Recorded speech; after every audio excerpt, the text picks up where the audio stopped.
एक बार की बात है, एक शैतान को शादी करने की बड़ी इच्छा हुई, तो उसने नरक छोड़ा, एक बहुत ही सुंदर नौजवान का रूप रखा और एक बहुत ही बड़ा और सुंदर मकान बनाया।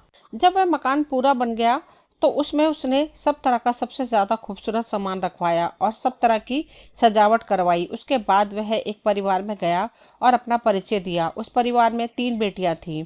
उसने उनमें से सबसे बड़ी वाली लड़की को फुसलाया और वह उससे शादी करने को राजी हो गई। लड़की के माता पिता यह देखकर बहुत खुश थे कि उनकी बेटी की शादी कितने अच्छे घर में हो रही थी। जल्दी ही दोनों की शादी हो गई। शादी के बाद शैतान लड़की को अपने घर ले गया। घर ले जाकर उसने अपनी पत्नी को बहुत बढ़िया फूलों का एक माला दिया और उसके गले में पहना दिया। फिर वह उसे अपने घर के सारे कमरे दिखाने ले गया। आखिर में वह एक बंद दरवाजे के पास आया और उसने बोला, यह सारा मकान तुम्हारा है, तुम इसमें कुछ भी कर सकती हो, पर किसी भी हालत में तुम इस दरवाजे को मत खोलना। पत्नी ने उसका कहा मानते हुए उस समय तो हाँ में सिर हिला दिया, पर वह तो उस पल का इंतजार करती रही जब उसे वह बंद दरवाजा खोलकर देखना था। अगली सुबह शैतान ने उससे कहा कि वह शिकार को जा रहा है। तो जब वह शैतान घर से बाहर चला गया तो तुरंत ही वह लड़की उस बंद दरवाजे की तरफ दौड़ी और उसे खोल दिया। वहां तो उसने बहुत ही भयानक आग जलती हुई देखी जो उसकी तरफ बढ़ी और उससे उसके गले में लगे हुए फूल माला मुरझा गई जो उसके पति ने उसे दिए थे।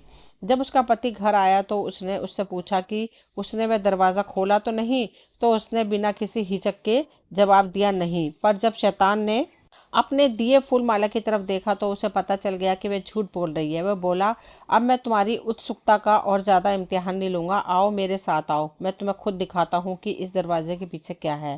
कहकर वह उसे दरवाजे तक ले गया। शैतान ने दरवाजा खोला और अपनी पत्नी को इतने जोर का धक्का दिया कि वह नरक में जा गिरी।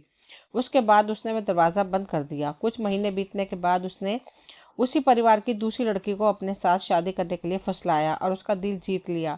उसके साथ भी ठीक वही हुआ जो उसकी बड़ी बहन के साथ हुआ था। अंत में वह उसी परिवार की तीसरी लड़की के पास गया। वह लड़की होशियार थी। उसने सोचा, यकीनन इसने मेरी दोनों बहनों को मार डाला है, पर यह मेरे लिए अच्छा जोड़ा है, सो अब की बार मैं इसके साथ जाती हूँ और देखती हूँ कि मैं उन दोनों से ज्यादा खुशकिस्मत हूँ या नहीं। और इस तरकीब के साथ उसने उससे शादी के लिए हाँ कर दी। उसे भी घर ले जाने के बाद उसने उसे एक बहुत सुंदर फूलों का एक माला दिया और उसे उसके गले में पहना दिया। फिर वह उसे अपने घर के सारे कमरे दिखाने ले गया और एक बंद दरवाजे को दिखाते हुए उसे हर हाल में खोलने से मना कर दिया। वह लड़की अपनी बहनों की तरह उतनी उत्सुक तो नहीं थी, पर फिर भी अगले दिन जब उसका पति घर से बाहर चला गया तो उसने वह बंद दरवाजा खोला। इत्तेफाक से उसने अपने गले में लगे फूल माला पहले से ही पानी में रख दिए थे, तो उसने भी वह दरवाजा खोलने पर वह भयानक आग देखी और देखी उसमें अपनी दोनों बहनें। उसके मुंह से निकला, उफ, मैं कितनी लाचार हूँ, मैं तो सोचती थी कि मैंने एक सामान्य आदमी से शादी की है, पर यह तो शैतान है। अब मैं इसके चुंगल से बाहर कैसे निकलूं।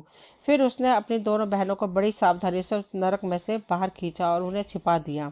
उसके बाद उसने वह फूल माला फिर से अपने गले में पहन लिया। जब शैतान घर आया तो उसने अपने दिए हुए उन फूल माला की तरफ देखा तो उसने उसके गले में पहनाए थे वे फूल उसे बिल्कुल ताज़ा लगे।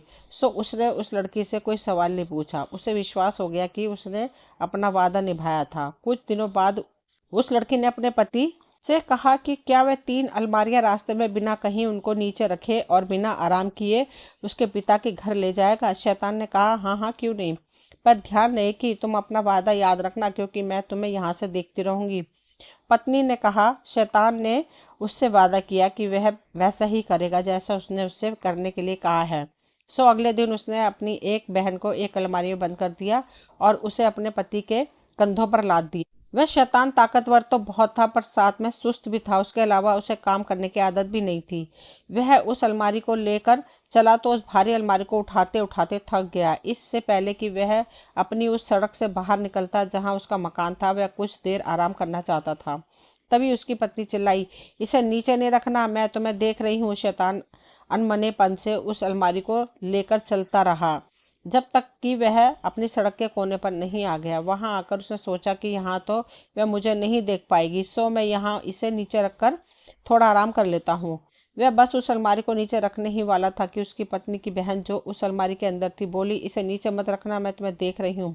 गालियां देते हुए उस अलमारी को दूसरे सड़क तक ले गया और किसी दूसरे के घर के दरवाजे पर उसे फिर से रखने ही वाला था कि उसने फिर से पत्नी की आवाज़ सुनी, इसे नीचे मत रखना, मैं अभी भी तुम्हें देख रही हूँ। उसने सोचा मेरी पत्नी की आंखें कैसी हैं कि वे सीधे कोने के दूसरी तरफ भी देख लेती है और शायद वे दीवार के आर पार भी देख ले अगर वे शीशे की बनी हो। इस तरह सोचते सोचते पसीने से लथपथ बहुत थका हुआ वह अपनी सास के घर आ पहुंचा। वहां उसने वह अलमारी उसे दे दी और तुरंत ही घर वापस लौट गया ताकि घर जाकर वह बढ़िया नाश्ता कर सके। अगले दिन भी वही हुआ।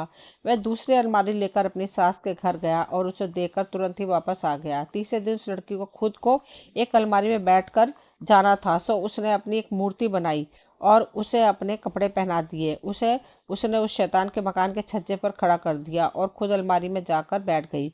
एक दासी ने उस अलमारी को शैतान के कंधे पर रख दिया। अलमारी उठाते हुए वह बुड़बड़ाया, उफ, ये अलमारी तो उन दोनों अलमारियों से कहीं ज्यादा भारी है और आज जब वह छज्जे पर बैठी हुई है तो आज तो मेरे आराम करने का कोई मौका भी नहीं है। तो बड़ी मुश्किल से उस भारी अलमारी को उठाकर वह अपनी सास के घर बिना रुके चला। वहां उसने वह अलमारी भी अपनी सास को दे दी और जल्दी से अपने घर नाश्ते के लिए वापस दौड़ पड़ा। आज तो वह भारी अलमारी ले जाते उसकी कमर ही टूट गई थी। पर जब वह घर पहुंचा तो रोज की तरह से उसकी पत्नी आज उसे लेने नहीं आई। यहाँ तक कि उसका नाश्ता भी तैयार नहीं था। शैतान ने उसे आवाज लगाई, तुम कहाँ हो? पर उसे इस पुकार का कोई जवाब नहीं मिला। वह अपने मकान में चारों तरफ भागता फिरा। एक बार उसकी नजर एक कमरे की खिड़की के बाहर पड़ी तो उसने देखा कि उसके छज्जे पर उसकी पत्नी खड़ी है। वह बोला, क्या तुम सो गई हो? नीचे आओ, मैं कुत्ते की तरह थक गया हूँ और भेड़िए की तरह भूखा हूँ। फिर भी उसे कोई जवाब नहीं मिला तो वह गुस्से में जोर से चिल्लाया, अगर तुम नीचे नहीं आई तो मैं तुम्हें नीचे लेकर आता हूँ। पर वह तो हिली भी नहीं। गुस्से में भरकर वह ऊपर गया और उसके कान पर एक जोर का घूंसा मारा कि उसका तो सिर ही उड़ गया। उसने देखा कि उसका सिर तो एक मूर्ति का सिर था और उसके नीचे का शरीर तो केवल चिथड़ों का बना हुआ था। यह देखकर तो उसका गुस्सा बहुत ही बढ़ गया। वह अपने सारे घर में चीजों को तोड़ता फोड़ता फिरा, पर उससे क्या फायदा था? इससे उसकी पत्नी तो मिलने वाली नहीं थी। उसे अपनी पत्नी के गहनों का केवल खाली बक्सा ही मिला। वह बोला, तो वह मेरे दिए गहने भी चुरा कर ले गई। वह तुरंत ही उसके माता पिता को इस बात की खबर करने दौड़ा। पर जब वह उसके घर के पास आया तो उसने देखा कि ऊपर छज्जे पर तो तीनों बहनें यानी उसकी तीनों पत्नियां खड़ी हैं और उस पर हंस रही हैं। उन तीनों पत्नियों को एक साथ वहां खड़ा देखकर तो वह शैतान इतना डर गया कि वह वहीं से उल्टे पैरों भाग खड़ा हुआ और फिर अपने घर आकर दम लिया। उसके बाद से उसने फिर कभी शादी के बारे में नहीं सोचा। दोस्तों, ये कहानी यहीं तक थी। मुझे उम्मीद है आप सभी को पसंद आई होगी। अगर पसंद आई हो तो प्लीज़ चैनल को सब्सक्राइब करें, वीडियो को लाइक शेयर करें, कमेंट करें। मिलती हूँ अगली कोई नई कहानी लेकर। कहानी सुनने के लिए आप सभी का तहे दिल से शुक्रिया।